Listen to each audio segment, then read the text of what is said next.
Assalamualaikum warahmatullahi ta'ala wabarakatuh. Saudara-saudara sekalian, Alhamdulillah berjumpa lagi kita di channel Malaysia Respon.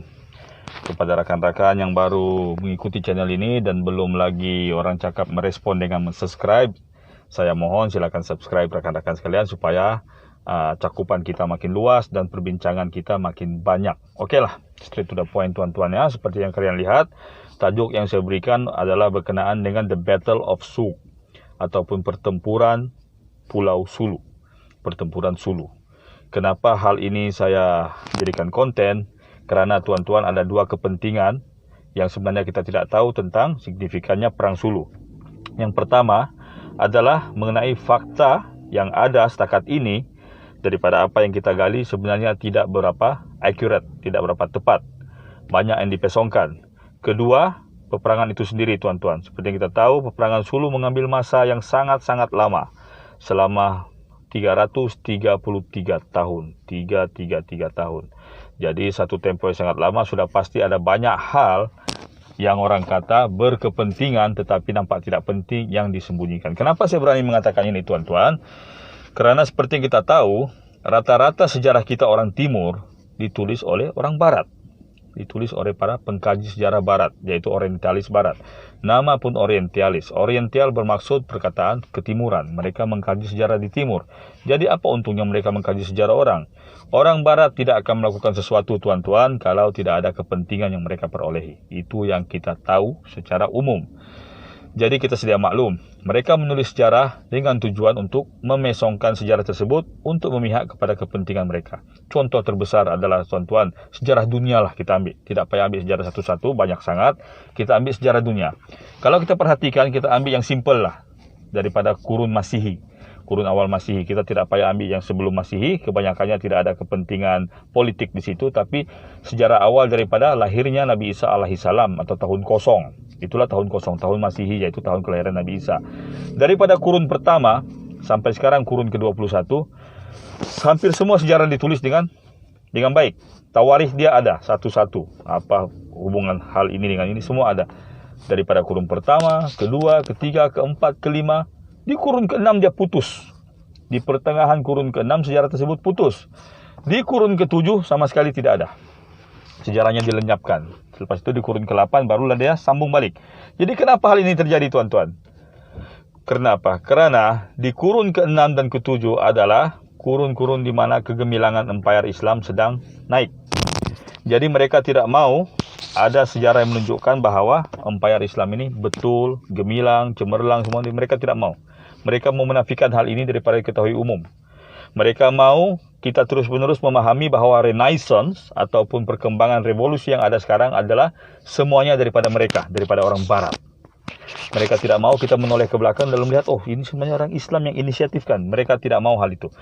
Okey, jadi kalau sejarah dunia yang besar pun mereka berjaya membuat hal seperti ini, apalagi sejarah orang Timur, kan? Sejarah India, sejarah Parsi, sejarah Arab, paling tidak pun ada counter history yang mereka boleh buat. Tapi kita di Timur kebanyakannya menyerah begitu saja. Jadi tuan-tuan, salah satu sejarah yang terbesar yang berlaku di Timur selain daripada jatuhnya kerajaan Melayu Melaka adalah Kesultanan Sulu.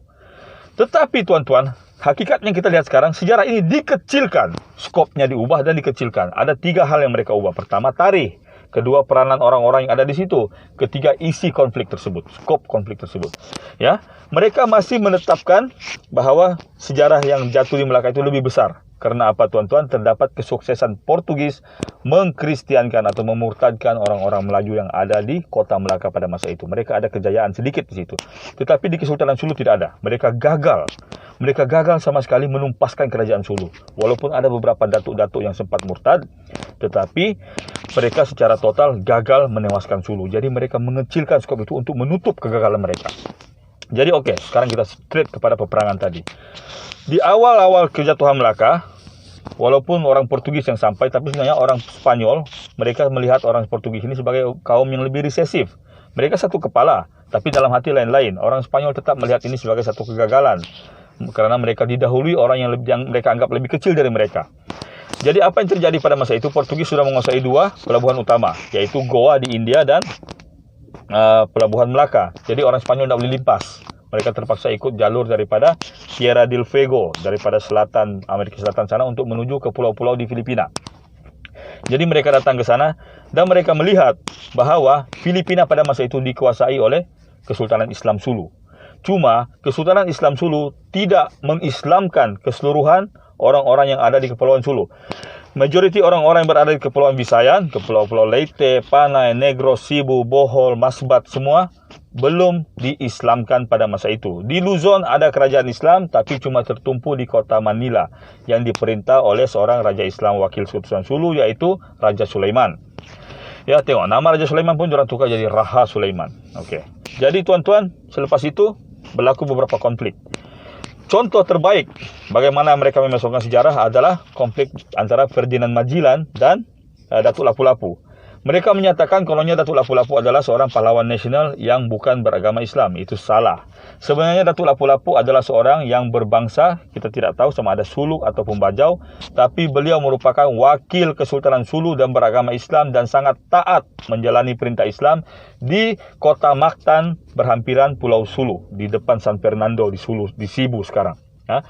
Kalau kita pergi Pulau Cebu, ada satu pulau kecil di depan kota Cebu namanya San Fernando. Di situ adalah tempat orang cakap laktawan ke Pulau Mactan di depan Pulau Cebu. Jadi Datuk Lapu-Lapu berada di situ. Pada masa itu Legazpi, Miguel de Legazpi telah memurtadkan Datuk Humadun. Datuk Humadun adalah pemerintah Cebu. Jadi beliau pun memujuk si Lapu-Lapu, tapi Lapu-Lapu berkata, saya tidak mau. Jadi dengan angkuhnya Ferdinand Magellan memprovokasi, Lapu-Lapu mengatakan kami adalah bangsa besar, lebih berhak di atas muka bumi ini kerana kami lebih maju, maka kamu dengan nama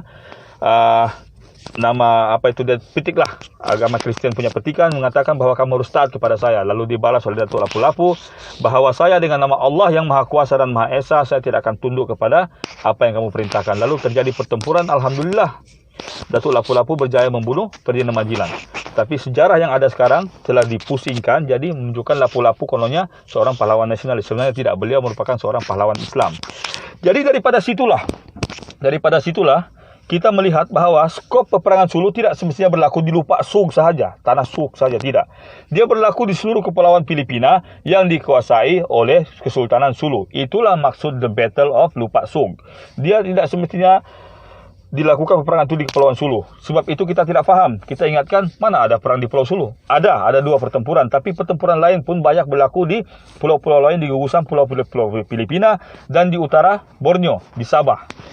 Jadi tuan-tuan, untuk mengalihkan kekuatan Kesultanan Sulu, maka si Miguel Legazpi tadi dia mengutus pula Francisco de Sande untuk mengacau Brunei, supaya kita orang-orang Bajau Sulu menghantar angkatan untuk membantu Brunei. Alhamdulillah Brunei juga berjaya kita pertahankan. Tapi kekuatan tentera kita di Sulu telah berkurangan sedikit. Nah, inilah kesempatan yang diambil oleh puak-puak si Legazpi tadi untuk menyerang pula Kepulauan Sulu. Dan di sinilah berlaku turning point sejarah yang paling penting. Karena apa tuan-tuan? Jika Kepulauan Sulu, Kesultanan Sulu pada masa itu jatuh, maka seluruh Nusantara akan menjadi Kristen. Tidak akan ada lagi panji-panji Islam di seluruh Kepulauan Nusantara. Karena di Melaka sendiri, Kerajaan Melaka sudah jatuh. Ramai orang-orang Melayu Melaka yang sekarang berketurunan Portugis, mereka sebenarnya berketurunan Melayu, tapi telah dimurtadkan oleh Portugis pada masa itu. Jadi mereka tuan-tuan, kita di seluruh Kepulauan Nusantara akan jatuh. Ramalan ini tuan-tuan telah diramalkan oleh dua peramal terbesar. Saya tidaklah mengatakan saya punya teori ini berdasarkan ramalan, tapi paling tidak kita boleh kaji. Yang pertama, Jaya Abraha ataupun Joyo Broho, seorang peramal Singgosari dari Jawa. Beliau meramalkan mengenai perang besar yang berlaku di Kepulauan Holo atau Kepulauan Sulu menurutnya, yang mempertahankan Islam daripada keruntuhan. Kemudian Nostradamus, peramal Yahudi. Dia merupakan seorang peramal Yahudi yang sangat tepat ramalan dia. Beliau meramalkan tentang kejadian 9/11 di New York. Dia ramalkan. Dia tentang pandemi corona. Dia ramalkan. Si Jaya Obroho tadi dia ramalkan tentang penjajahan Belanda, kedatangan Jepun. Diorang semua ramal. Jadi tuan-tuan nampak signifikan peperangan ini yang telah dikecilkan skopnya. Jadi sekarang video ini untuk apa? Untuk kita, supaya kita sedar bahawa kita sebenarnya pertama masih berperang. 333 tahun sudah lepas, tapi peperangan itu di mata orang barat masih ada. Mereka masih mau menguasai minda kita. Dan sekarang sebenarnya minda kita sedang dikuasai. Kerana apa? Kerana kita percaya dengan sejarah yang mereka tulis. Jadi sudah tiba saatnya kita kaji balik sejarah kita dan kita berpegang bahwa kita adalah di pihak yang benar yang mempertahankan Islam di Nusantara, satu, dan kedua, kita harus waspada. Yang ketiga, tuan-tuan, selain daripada Jaya Obroho dan si Nostradamus, ada seorang lagi. Baginda merupakan manusia atau makhluk termulia yang pernah ada di muka bumi. Tidak lain tidak bukan Rasulullah SAW. Baginda telah meramalkan bahwa bala tentera Mahdi akan muncul dari timur. Dan siapakah mereka?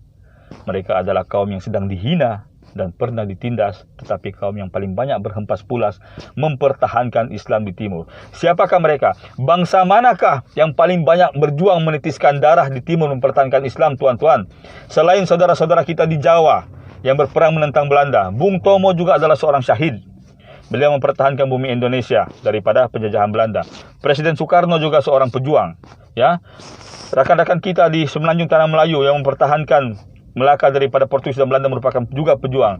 Tapi yang lebih besar mempertahankan kita daripada serangan Spanyol pada masa itu siapa? Tidak lain tidak bukan kita. Amuna namun, kamu nakat. Bangsa Suluk dan Bajau. Jadi persiapkan diri, tuan-tuan.